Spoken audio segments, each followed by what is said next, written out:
What is going on today, guys? Tomcat here, and today I'm bringing you guys another Forza 5 drift build. Now, I've managed to save up almost 300,000 credits, so that should be enough to get me through this build. I'm going to be doing a rear-wheel drive swap EVO X GSR, so this should be pretty fun. I've never actually done a build of this before because you couldn't previously in the Forza series. Now, as far as colors, I'm going to go with it in... Blue looks cool, but... I like it in fact, you know what? I'm just going to do a custom paint job later. So we'll go ahead and pick it up in blue, but I'm going to do a matte gray paint job later because somebody suggested that in the comments. So I'm going to give it a shot and see if I like it, which I probably will because it'll probably look pretty sweet. Mitsubishi Lancer Evolution 10 GSR. Alright. So as soon as it loads, yeah, there we go. In fact, let's walk around it in Forza Vista really quick. Unfortunately, you cannot pop the hood on the EVO X GSR, but we can, as with every other Auto Vista car. Oh god. Did I seriously just... Yeah, I got in thinking I was getting into the driver's seat. Little did I know this is the JDM version. So I gotta go all the way around to the other side.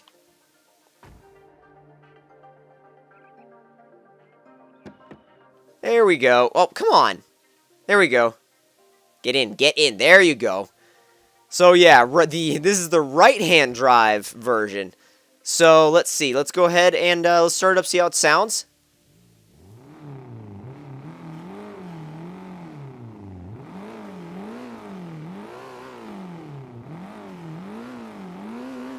Sounds pretty good. In my opinion, sounds pretty good. And those paddles are pretty beefy, they're pretty big. But, we're not going to spend a ton of time on Forza Vista. We're going to go ahead and go straight to the build. So, let's see. Yeah, car.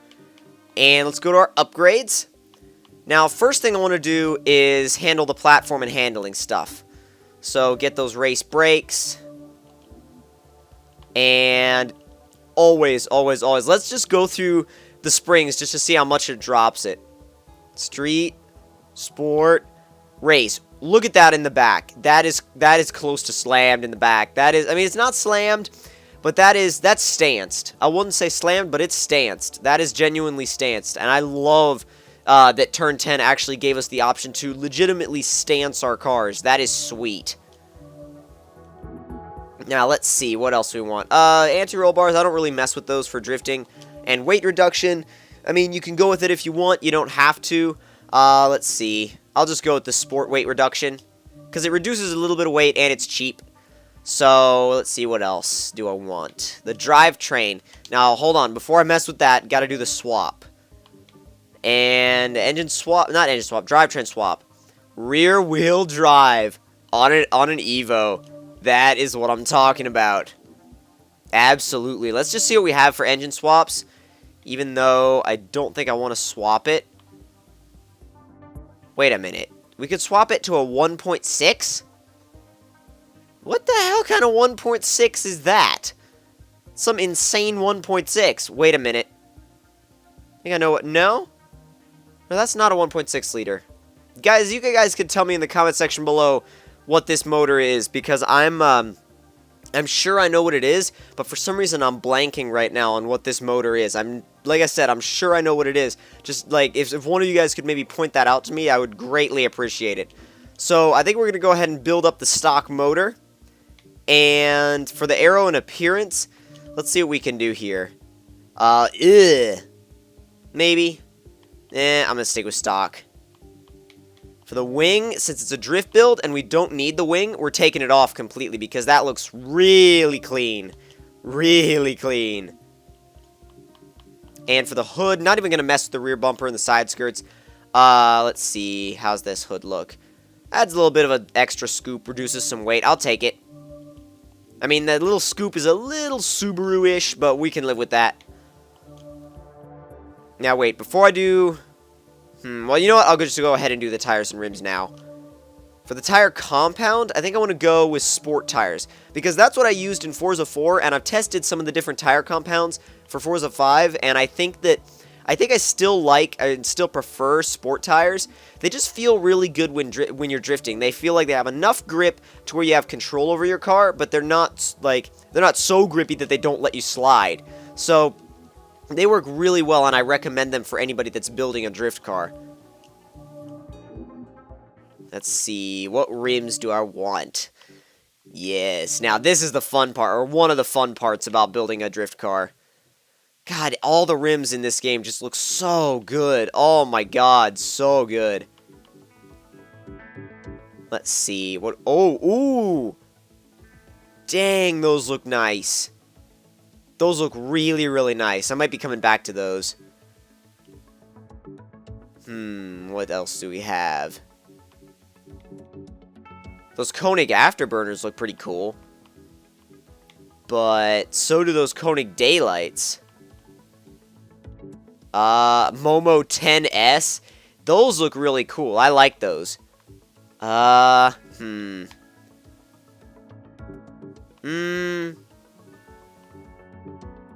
I don't find anything I like, I'm gonna go back to the to those N keys that were really cool. Yeah, oh man, those Volk TE37s. Man, yeah, those are the way to go.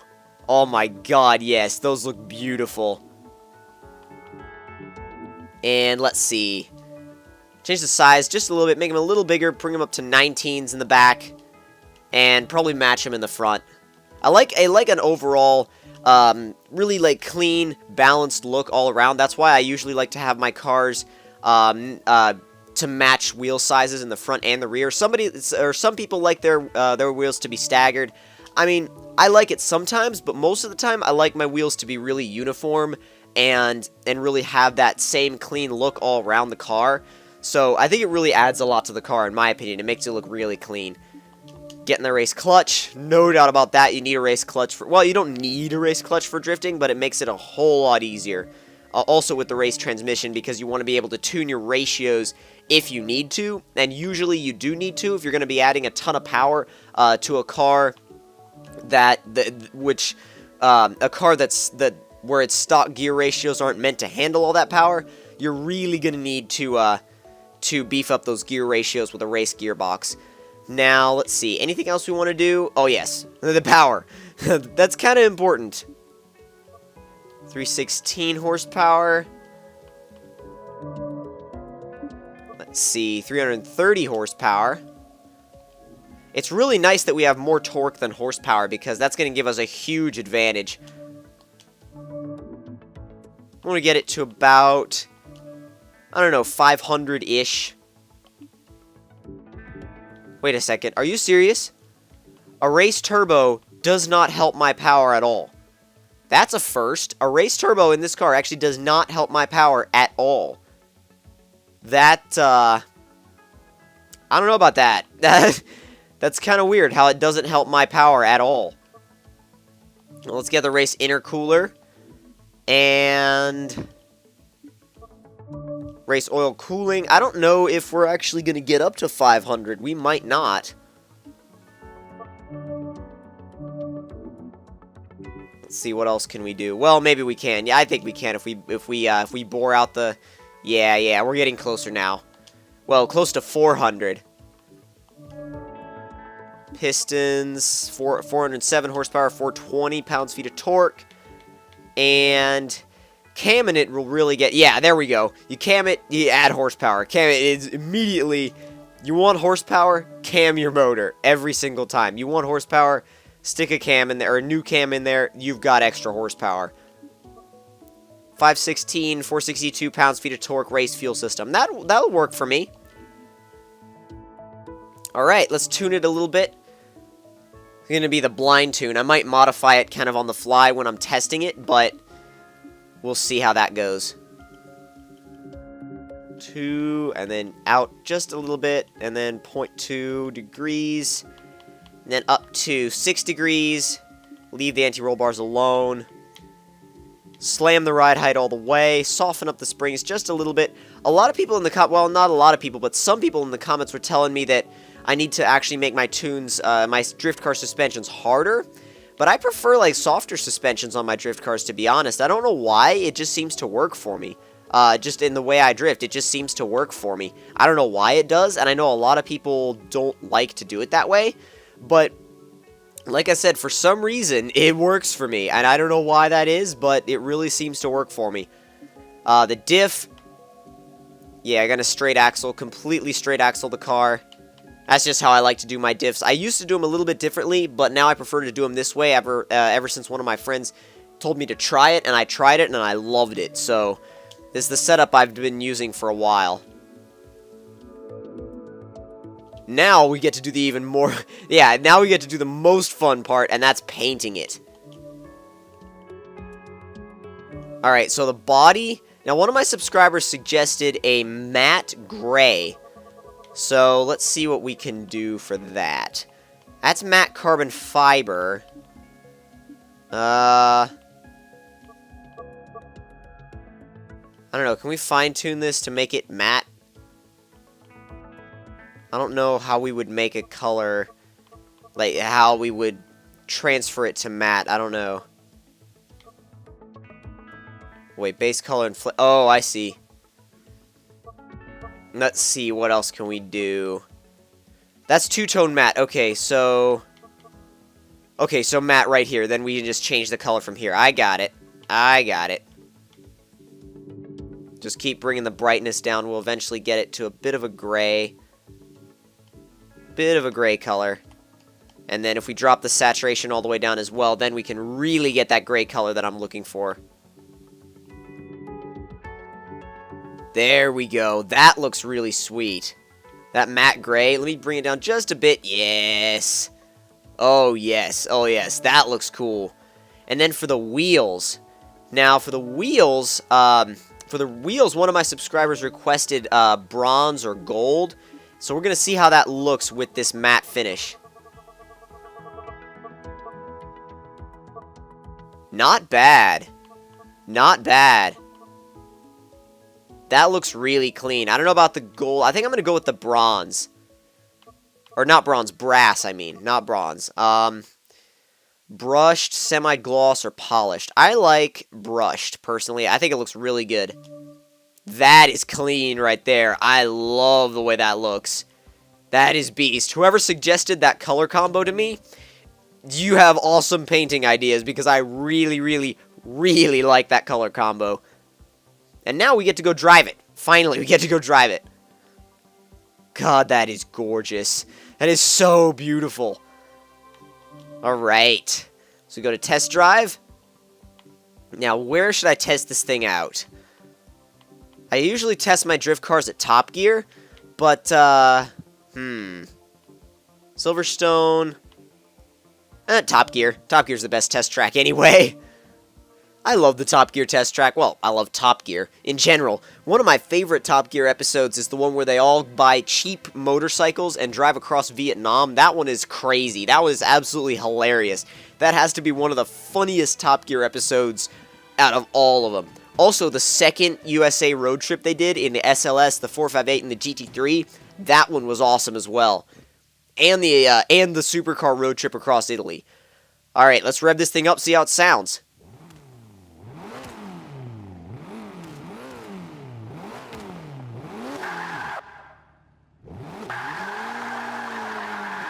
And I'm doing a rear drive burnout in an EVO, something I've wanted to do forever in Forza.